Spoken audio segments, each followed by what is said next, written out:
কয় নাতিন জামাই যদি আমার নাতিনের লগে আপনার বিয়া হয় তো আপনার নাতিন জামাই হইবেন। তো কথা তো বেশি কিচ্ছু না, একটা কথা আপনার জিগাই, ফজরের নামাজ কয় রাকাত? তে মনে মনে কয় গোসল করি না যে এক সপ্তাহ হইব। আমারে কয় ফজরের নামাজ বলে কয় কি তারে কইয়া যা পড়লাম। তে দুম ধরে ডিব্বা যখন বইয়া রয়েছে না পারলে না কি তা করন বা বুঝলা লাইছে তো না পারলে কি তা করন। তো তারে যখন এই ফাললে এটা কইয়া লাওন আর না পারলে জুত করে বইয়ে থেকে কার ফাইলছ দাদা।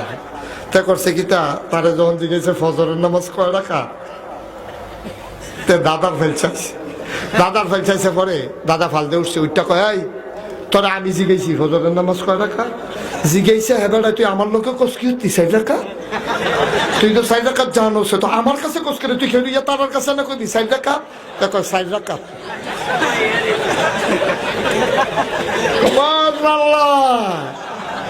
বিয়া ঠিক, নাতিন জামাই এক্সপার্ট, বিয়া টিয়া ঠিক হয়ে গেছে। তেজে কি কারবার এটা হেতাটা ধরতে পারছে না।